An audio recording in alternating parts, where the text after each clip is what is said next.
தளபதி விஜய் மற்றும் சங்கீதா விஜயோட விவாகரத்து மனு சென்னை செங்கல்பட்டு குடும்ப நல நீதிமன்றத்துல விசாரணைக்கு வந்ததுல இருந்து இப்ப வரைக்கும் அபிஷியலா விஜயோ சங்கீதாவோ இது பத்தி எதுவுமே பேசாம இருக்காங்க. சோ மனு தாக்கல் பண்ணது உண்மை, மனு ரகசியமா வெளியாயிருக்கு. இது எல்லாத்துக்கும் காரணம் சங்கீதா தான். அவங்க தான் பிளான் பண்ணி விவாகரத்து மனுவை லீக் பண்ணிருக்காங்க அப்படின்னு ஒரு ஷாக்கிங்கான அப்டேட் கிடைச்சிருக்கு. அதாவது விஜய் சங்கீதா இவங்க 2 பேருமே விவாகரத்து வாங்கி பிரிய போறதா ஒரு ஸ்டேட்மெண்ட்டை சங்கீதா அனௌன்ஸ் பண்ணியிருந்தாங்க. அதன் நடிகை கூட தொடர்புல இருக்கார் அப்படின்னு மென்ஷன் பண்ணியிருந்தாங்க. அது மட்டும் இல்லாம அவங்கள வாழ்றதுக்கான ஒரு வீடு வேணும் அப்படின்னு பல தேவைகள் அதுல குறிப்பிட்டு இருந்தாங்க. ஆனா இதுல குறிப்பா இந்த விசாரணை எல்லாமே ஆஃப் கேமரால தான் நடக்கணும், ரொம்ப ரொம்ப பிரைவேட்டா இருக்கணும், யாருக்கும் தெரியக்கூடாது அப்படின்னு மென்ஷன் பண்ணியிருக்காங்க. அப்படி இருக்கும்போது எப்படி இந்த மனு வெளியே வந்திருக்கு அப்படின்னு பல தரப்பு கேள்விகள் போயிட்டு இருந்த நிலையில நீதிமன்றத்துல இருந்துதான் இந்த மனு வெளியே வந்திருக்கு அப்படின்னு பலருமே குற்றம் சாட்ட ஆரம்பிச்சாங்க.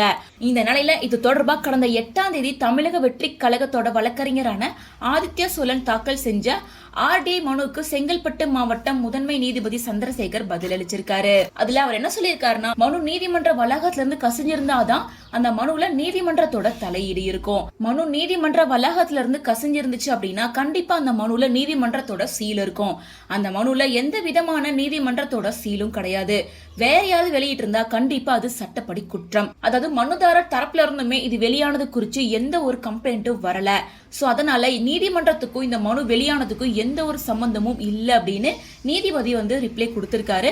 இதன் மூலமா இந்த மனுவை யாரு வெளியிட்டிருப்பாங்க அப்படின்னு பேச்சுவார்த்தை நடக்கும்போது பலருமே இது சங்கீதா தரப்புல இருந்து வெளியாகிறதுக்கு தான் வாய்ப்பு அதிகம்.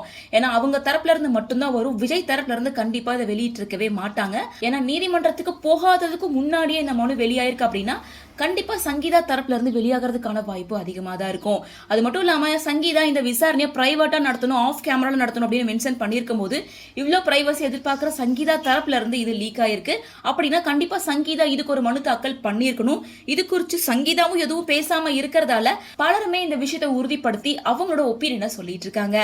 சோ விஜய் தரப்புல இருந்து இந்த மனு வெளியானதுக்கு கம்ப்ளைண்ட் கொடுத்திருக்காங்க. இந்த ப்ராப்ளம் மறுபடியும் அடுத்த கட்டத்தை நோக்கி போயிருக்கு.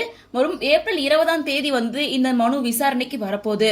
அப்போ விஜய் தரப்புல இருந்து என்ன சொல்ல போறாங்க, சங்கீதா தரப்புல இருந்து என்ன சொல்ல போறாங்க, இந்த கேஸ் அடுத்த கட்டத்துக்கு போகுமா என்ன அப்படிங்கறதெல்லாம் வெயிட் பண்ணி தான் பார்க்கணும்.